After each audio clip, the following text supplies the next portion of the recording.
Un saludo cordial, bienvenidos a Tabú Podcast con Elvis Orellana Espinosa, pues acá desde el Ecuador, desde el sur del Ecuador, cerca de la ciudad de Cuenca, pues hacemos siempre entrevistas, diálogos con artistas, gente de cultura, del fútbol también, del deporte, de las letras, de la música. Y hoy estamos acá con un gran personaje que es León Rico, él es de México, si es que no estoy mal, ya nos va a comentar, él es de Durango, que hemos revisado sus redes sociales y nos hemos contactado a través del Instagram, que siempre está haciendo él en Instagram, como León Rico está publicando sus escritos. Si no estoy mal, también me parece que ha estudiado un PhD, un doctorado en artes, es una persona muy, muy preparada. Y pues ha publicado tres libros que ya nos va a comentar y sobre este tema de las letras, sobre sus libros, sobre la literatura de ficción histórica, de terror que él ha escrito y también sobre su podcast, porque también también hace algo similar como nosotros hacemos acá, Tabú Podcast, en YouTube, ¿no? Él lo hace más en Spotify, según lo que tengo entendido. Pero vamos a que él mismo se presente. Y bienvenido, León Rico. No sé si nos cuentas un poco quién eres, aparte de estos datos que hemos dado, si puntualizas algo. Cuéntanos un poco de de tu biografía, si es que puedes, desde la niñez, desde la juventud y bueno, hasta la actualidad. Bienvenido, un gusto que estés acá. Gracias, Elvis. Primero que nada, muchas gracias por la invitación. Te felicito por tu canal. Un saludo a toda tu audiencia. Creo que haces un trabajo grandioso de abrir espacios para hablar sobre arte, sobre literatura, sobre las cosas que ahora nos preocupan, ¿no? Efectivamente, soy de la ciudad de Durango, que es una ciudad pues relativamente pequeña al norte de México, aunque es una ciudad muy antigua, tiene más de 450 años. Bueno, ha crecido como no al ritmo de las demás ciudades, ¿no? Entonces, allá nací, allá estuve hasta mis 18 años, después fui a Monterrey, yo soy diseñador gráfico, por ahí fue por donde me empecé a acercar a las artes y luego me llamó mucho la atención la docencia, entonces durante algún tiempo fui profesor de diseño y me di cuenta que necesitaba más preparación, ¿no? Por eso me fui a hacer la maestría y el doctorado a la Ciudad de México, ya me especialicé pues en otras cosas, digamos, un poco más profundas y más abiertas, no tanto solo al diseño, sino a la comunicación, a la construcción de significados, a la construcción de sentido. Y todo esto, sin saberlo, al final me han servido como herramientas también para construir mi ficción, ¿no? Yo escribo desde pequeño, pero bueno, yo pensaba que era algo que todos hacíamos, ¿no? Era algo que todos escribíamos y entonces yo escribía mis cuentos y mis poemas y pensaba que era algo normal, ¿no? Que no era algo, porque ahora, bueno, algo normal en los escritores, sí, pero que no es algo que todos los niños hagan, ¿no? Que no es algo que a todos los niños les Es- entusiasme hacer, que les divierta pasar el tiempo haciendo eso o leyendo. Yo pensé que todo el mundo lo hacía y por eso nunca como que busqué la forma de hacer un oficio de esto, ¿no? Yo pienso, pues todo el mundo escribe, hay que buscar una carrera, hay que irse por otro lado. Y entonces, por eso me fui por el diseño y trabajé durante mucho tiempo en estudios de diseño, de publicidad, de mercadotecnia. em, y fui dejando la escritura un poco de lado durante un tiempo, sobre todo, por ejemplo, en mis tiempos de estudio de la maestría y el doctorado, pues hay que leer muchísimo, escribir muchísimo, pero es otro tipo de escritura, ¿no? Es una escritura académica, mucho más estructurada con reglas muy, muy específicas que si no se cumplen, pues no logras la publicación. Yo ya era autor publicado, pero pues de escritos académicos, ¿no? Que hablan otra vez sobre publicidad, sobre diseño, sobre la enseñanza del diseño. Tengo bastante trabajo. Y no fue sino hasta la pandemia. Creo que la pandemia fue un momento en que muchos de nosotros nos pusimos a es- realmente pensar qué estábamos haciendo con nuestra vida, ¿no? Y nos ayudó como a darnos cuenta que a lo mejor el tiempo que estábamos dedicando o que estábamos dedicando tiempo en cosas que no nos daban tanto significado o tanto sentido de existencia. Y entonces ahí, también con más tiempo extra que teníamos, em, pues empecé a recuperar mis textos literarios. Había publicado por ahí un poema en Durango y pues quedó en eso. Y me había presentado un par de veces, pero nada más, ¿no? Antes de entrar, te digo, a la maestría y al doctorado y a todo eso. Y entonces empecé a recuperar mis escritos y recordé cuánto disfrutaba escribir, sin saber si son buenos, si son malos, sin nada. Decía, bueno, pero esto era algo que a mí me gustaba. Entonces comencé otra vez a escribir y, bueno, afortunadamente ya con mi trayectoria de docente, pues tengo colegas que se dedican a esto, ¿no? A enseñar, pero a enseñar literatura, a enseñar letras, escritura creativa. Entonces les mostré mis textos y les dije, ¿cómo ven esto? Y me dijeron, vas por muy buen camino, sigue así, hay que prepararse más. Entonces comencé a tomar talleres, me invitaron a una clase de escritura creativa que dan aquí mismo en la universidad, soy profesor universitario. ¿En qué universidades? Es la Universidad Autónoma de Aguascalientes, que está en la ciudad de Aguascalientes, en México, que está en el centro del país. Em, y entonces aquí mismo hay una licenciatura en cine, hay una carrera para cineastas y por supuesto a ellos les dan escritura creativa. Entonces me metí ahí de colado, de relleno, tenía compañeros de 20 años menores que yo, pero lo disfruté mucho durante todo el semestre, estuve trabajando con ellos y aprendiendo y recordando lo padre que es escribir, ¿no? Lo emocionante que es generar historias. Y aquí estamos. Bueno, mi primer libro se llama Plata sobre gelatina. Este libro hicimos en esta clase que te digo que tomé aquí en la universidad, hicimos un ejercicio que es muy común en los talleres literarios, ¿no? En donde tu compañero te cuenta una experiencia que le haya pasado, o sea, algo real que le haya pasado, y tú la conviertes en un cuento. Entonces, o tú mismo una experiencia propia, la conviertes en un cuento. Es un ejercicio inicial que me parece muy útil porque ya sabes quiénes son los personajes, no hay que inventar nada. Ya sabes el recorrido, o sea, qué pasó primero, qué pasó después, cuál era el conflicto, cómo se resolvió. Digamos, no hay que perder tiempo como en inventar toda esta arquitectura de la ficción, ¿no? Entonces simplemente pues hay que narrar la historia. Digo simplemente que no es tan fácil, pero pues solo hay que contarla, ¿no? Yo creo que y de ahí empezar a explorar cómo traducir lo anecdótico a lo literario. Entonces, me gustó mucho este ejercicio que hicimos, me gustó mucho el cuento que escribí de mi compañero y dije, ah, bueno, mi madre, si es como todas las madres latinas, todo el tiempo está contando historias de cuando era niña y que llegaba el tío y cómo llegaba el señor que vendía la leche y a los juegos a los que jugaban de niñas, ¿no? Entonces le dije, bueno, ¿por qué no me cuentas otra vez tus historias? Y yo escribo una novela de tus recuerdos, ¿no?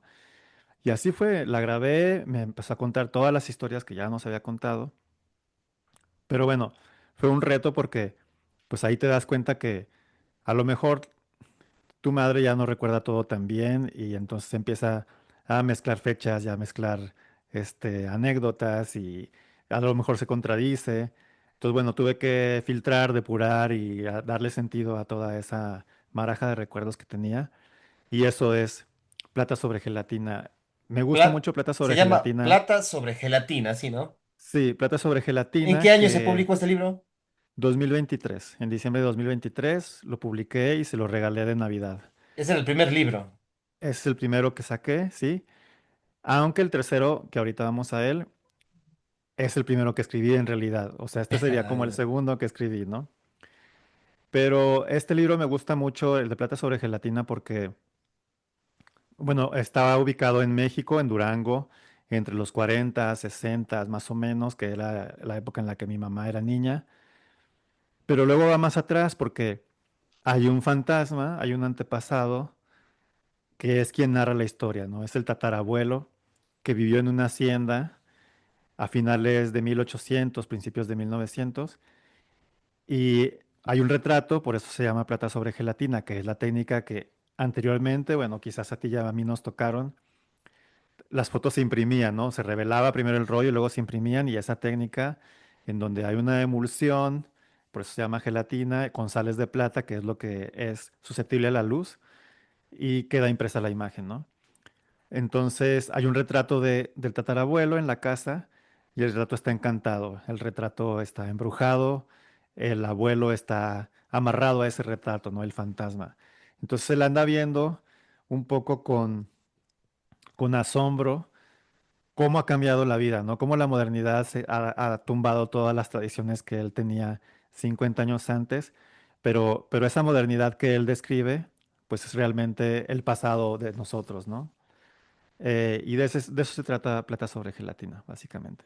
Excelente, o sea, es un recuento al estilo, bueno, no lo he leído, pero sí he visto algunos videos al estilo de Isabel Allende, creo que tiene algún libro también de sus ancestros, como que...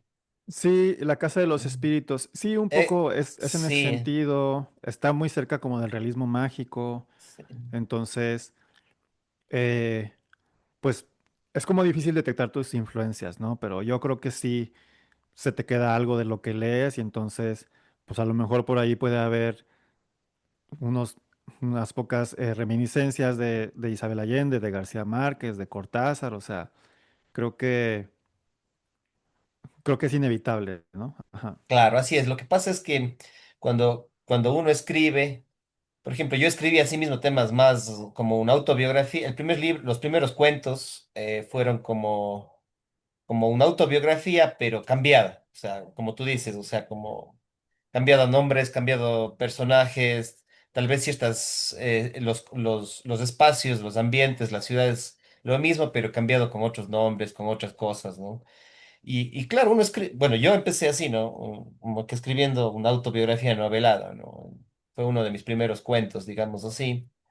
Y claro, uno después dice, no, pues esto está en la línea de la ficción histórica, entonces ahí recién me voy enterando que es ficción histórica o autobiografía novelada, ¿no?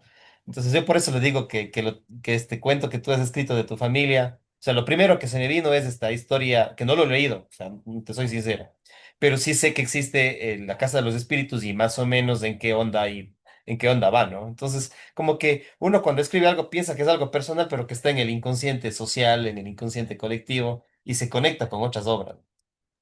Sí, además es inevitable tener un pasado común, ¿no? Latinoamérica es muy similar en muchos aspectos, cómo somos en familia, cómo eran las casas, las familias anteriormente, entonces creo que pues sí, evidentemente los libros se van a aparecer porque tenemos una historia compartida, ¿no? En ese sentido. Pero creo que también uno mismo es el primer punto de partida, dices, mi autobiografía, pero pues sí, partes de ti mismo. A lo mejor con más trabajo y con mayor exploración logras capturar historias de fuera, pero creo que al inicio tú eres el punto de partida, ¿no? Así es, eso es cierto. Después uno como que ya le va derivando a otras cosas y todo eso, pero Claro, y como, por ejemplo, cuando la escribí, pues no me puse a investigar tanto como dices sobre la ficción histórica. A lo mejor sí es ficción histórica, este que te cuento, porque sí narra algunos pasajes en la historia de México de un presidente que teníamos que se llamaba Benito Juárez, que fue muy importante. eh, y entonces hay unas menciones a eso, ¿no? Pero ahora que he podido estudiar un poco más y conociendo como las características de una ficción histórica, pues pude haber incluido como más elementos para que fuera realmente una ficción histórica per se, ¿no? Pero, pues no importa, ¿no? Tampoco es como, no caes en ningún género, tampoco pasa nada, ¿no? claro, así es, se mezclan muchas de las veces, ¿no? Tal, tal vez hay géneros o libros que se aproximan más a esta clasificación un poco más académica de los géneros, pero muchos de los libros a veces se mezclan, ¿no? Puede ser ficción histórica con terror, con ciencia ficción, etcétera. Bueno, y háblanos de de los siguientes libros. Bueno, el siguiente libro, como te decía, pues me preparé, me metí a varios talleres de literatura, de escritura creativa, y entonces la anécdota es similar, ¿no? Nos pidieron que trajéramos una anécdota para empezar a trabajar un cuento o alguna historia, ¿no? Entonces yo ese día llevé al taller dos anécdotas. Una, perdí un avión en el aeropuerto. A mí como que me gusta mucho la ficción cotidiana, ¿no? O sea, aquellos sucesos que nos han pasado a todos o que nos podrían pasar y entonces es como muy fácil relacionarte. Me gusta jugar con con la ironía y que haya algo de humor, entonces yo perdí una conexión. Justo iba a volar a Colombia, a Manizales, a un congreso al que me habían invitado a impartir una conferencia magistral. y perdí la conexión de aquí de Aguascalientes, volé a Ciudad de México, pero el aeropuerto de Ciudad de México funciona de puro milagro, o sea, realmente es un caos, sale un vuelo cada minuto y llega un vuelo cada minuto, no sé, es imposible, ¿no? Entonces, pues por eso se retrasó mi vuelo de salida de aquí, cuando llegué allá, ya no llegué corrí por todo me pasó todo tipo de cosas, ¿no? Pero corrí, llegué, ahí estaba el avión, no se había ido, pero la señorita ya no me dejó pasar, porque ya habían cerrado el vuelo. Entonces, eh, pues yo pensaba que esa era una buena historia, quería narrarla, también como catarsis, ¿no? Porque uno se queda, tuve que pasar ahí la noche en el aeropuerto, entonces quería como esa catarsis de escribir esa experiencia. Y la otra fue una experiencia paranormal.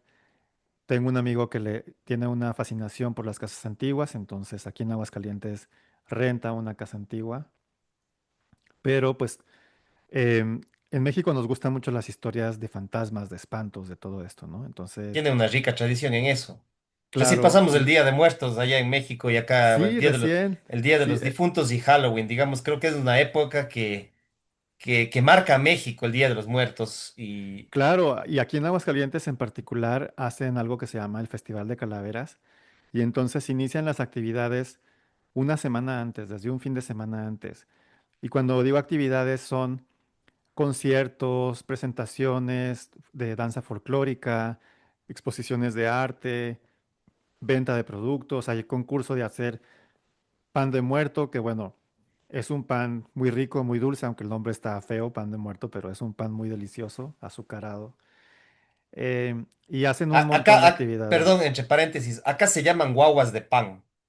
Guaguas, ok. Guaguas, ¿Y cómo son? guagua es en quechua, bueno, aquí Ajá, en quechua es en Perú, acá es parecido, pero le decimos quichua en Ecuador. quichua, ok. Sí, en Perú es quechua, y acá es una derivación del quechua, lo llamamos quichua.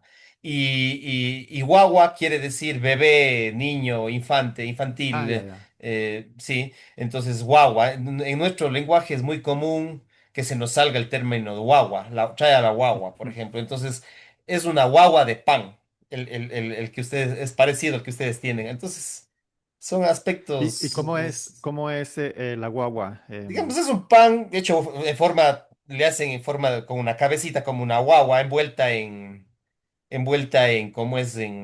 Como sería como en una tela, digamos, que esté la guagua ahí, más o menos es la figura del pan, ¿no? ¿Cómo sería? Con dulces de colores en Ok, rayas, digamos así. Algo ok. así, más o menos. No sé cómo sea ya. Acá imagínate un pan circular, una bolita así circular y bombacha, pero tiene como protuberancias, así porque son como los huesos, como tratar de hacer la referencia a los huesos, ¿no? Tienes Ya. como, parece más una corona que, que algo, que un saco de huesos, ¿no? Sí, sí, esa era la intención. ¿Cómo se llama?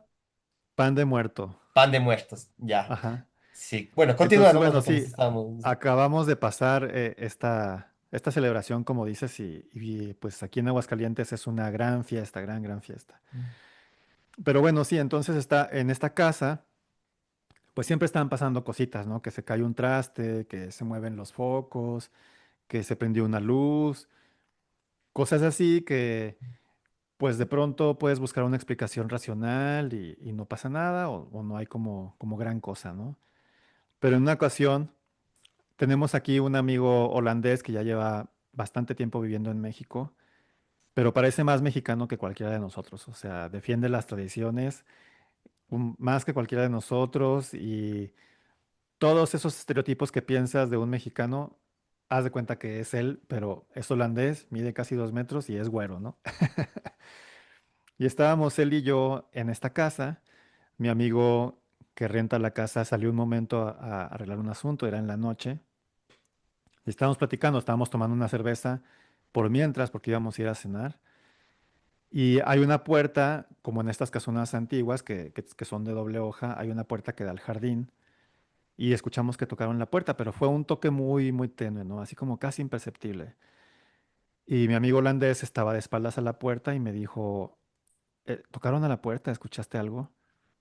Y yo no. Y seguimos platicando. Me estaba contando es algo bien loco que las zanahorias son naranjas en honor a los reyes de Holanda, porque se apellidan Orange, ¿no? Entonces pues que los agricultores empezaron pues a seleccionarlas y se hicieron naranjas o bueno, existen más zanahorias naranjas gracias a los reyes de Orange, ¿no? Entonces a mí se me hacía una historia súper loca, no le creía, por supuesto, y estábamos hablando de eso, y luego volvieron a tocar a la puerta, y ahora sí escuché, y entonces le decía, pero pues no puede ser, es el jardín, o sea, ¿quién va a estar ahí? No, no, o sea, te está tronando la puerta, no puede ser.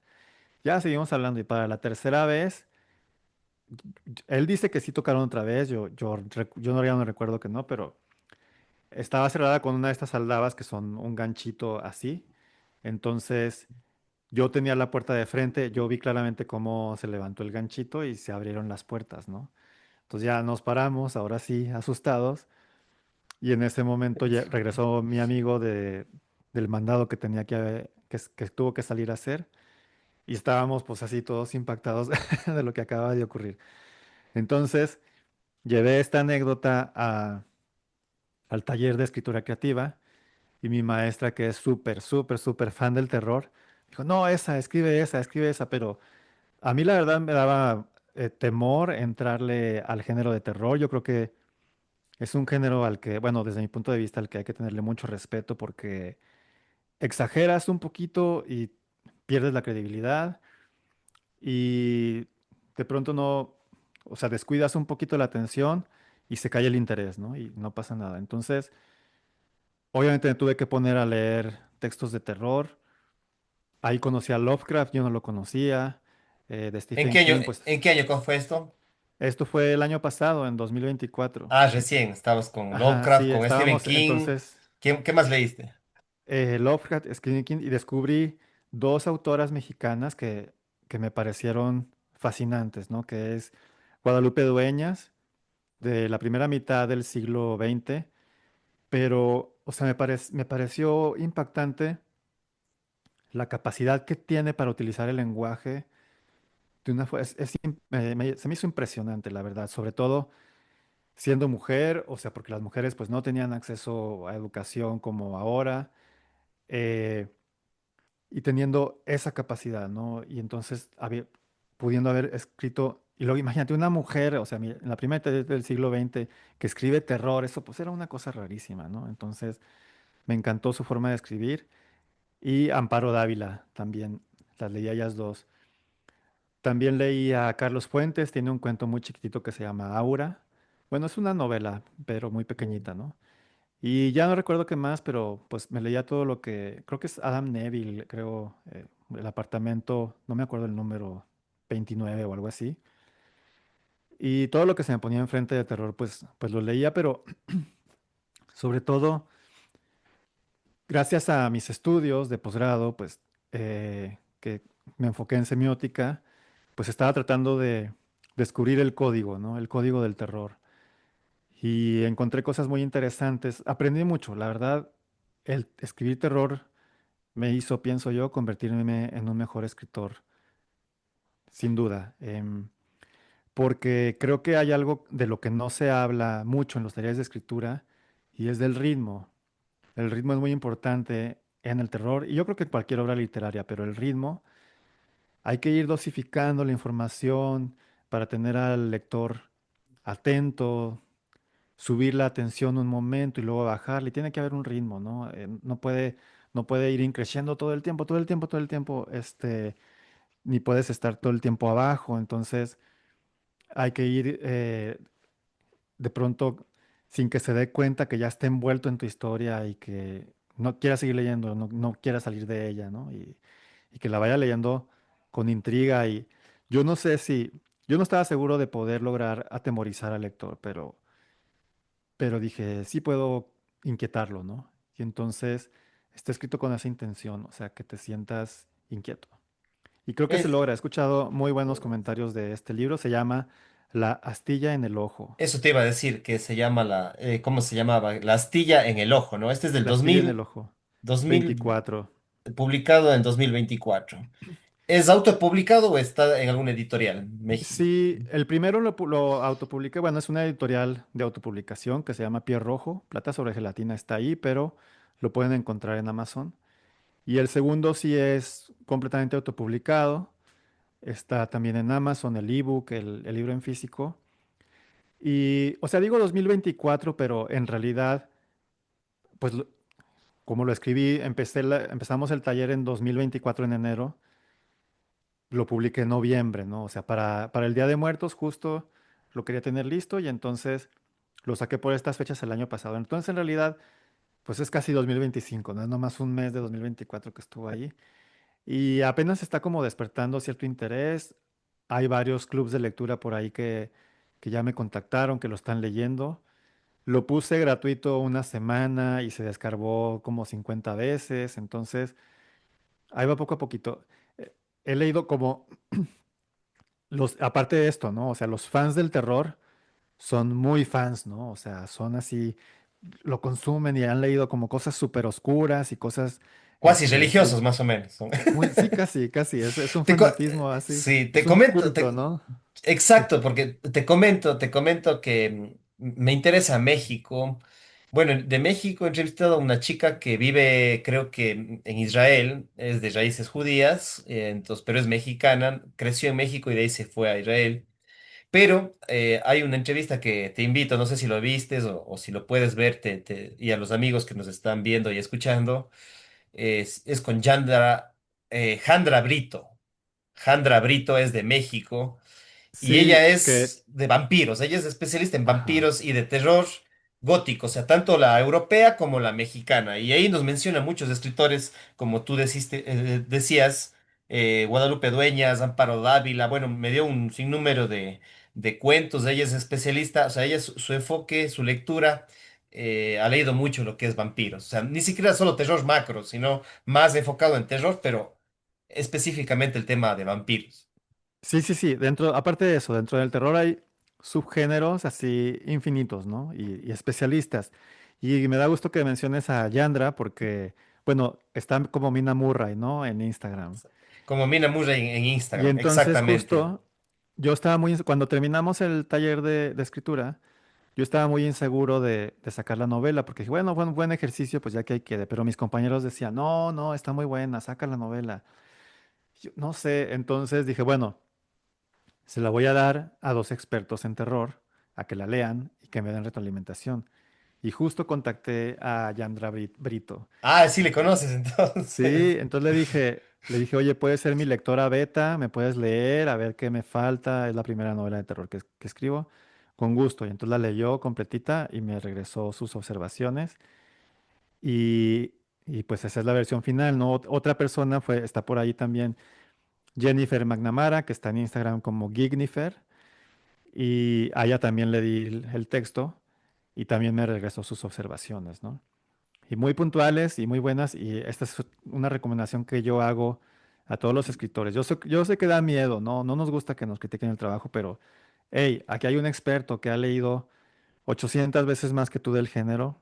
Préstale tu texto y vas a ver cómo mejora, ¿no? Entonces, lo presté a ellas dos, me lo regresaron, lo corregí y ahí está la versión final, ¿no? Sí.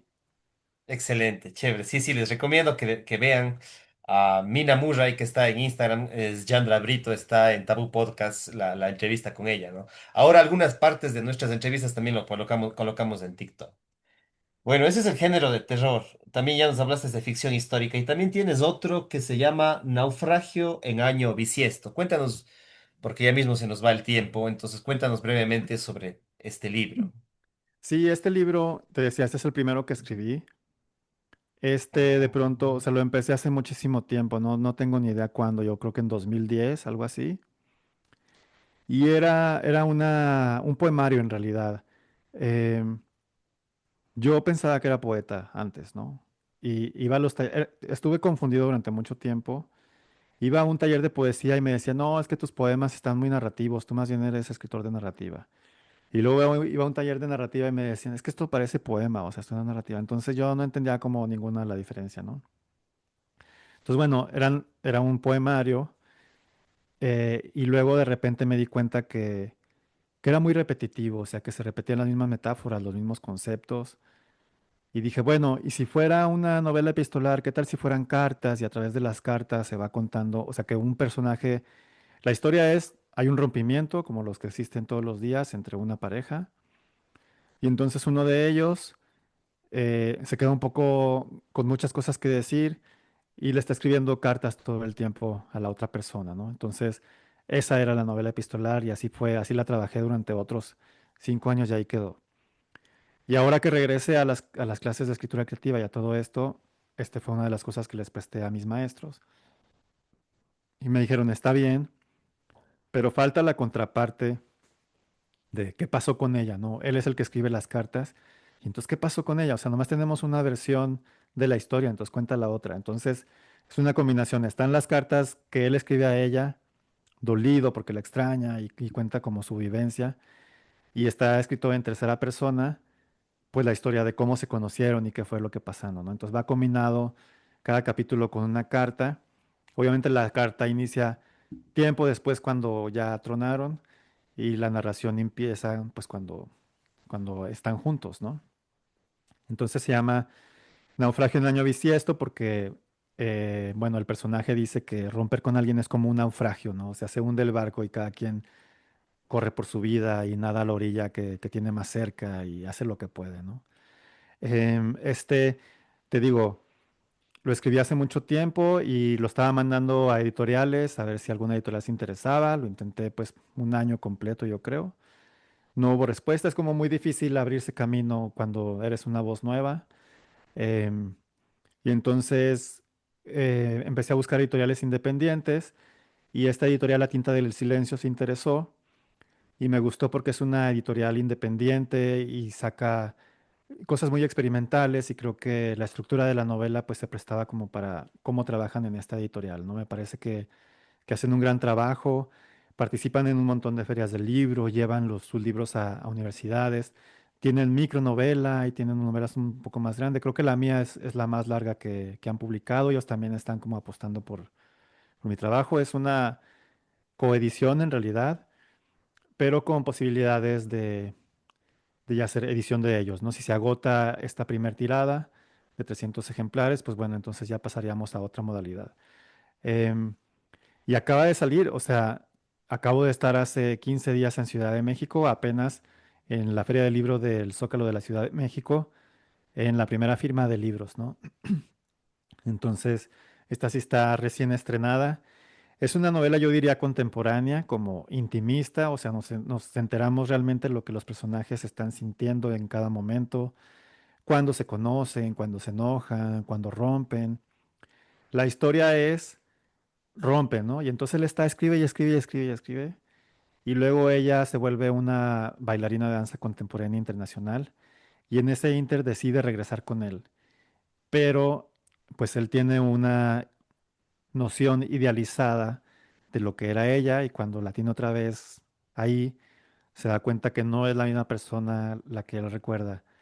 Y pues ya no sabe qué hacer, seguir con ella, no seguir, y digamos que pues ahí ese es el conflicto que se desenvuelve a lo largo de la novela, ¿no? Chévere, chévere, León, muchísimas gracias por comentarnos lo que estás publicando en los proyectos en los cuales estás. Se nos quedó corto los 35 minutos. Más bien dejar las puertas abiertas para que participes. Está abierto el podcast. Ojalá en, no sé, unos 2 meses o 3 meses podamos dialogar nuevamente porque nos faltó puntualizar muchos elementos. Decirles a los amigos y amigas que también le pueden encontrar, aparte de Instagram, como León Rico. Él tiene su propio podcast, El arte de contar historias, en Spotify también, para que conozcan más sobre estas entrevistas, estos diálogos que tiene León Rico de México y pues en sus diferentes redes sociales. Creo que 20 segundos nos quedan, pues te dejo ahí un poco para que te despidas. Gracias. Solamente para agradecerte, Elvis, agradecerte la oportunidad. Ya platicaremos más adelante. Y sí, invitarlos a todos a que se acerquen. Está mi página web también, leonrico.com. Ahí estoy publicando como las novedades.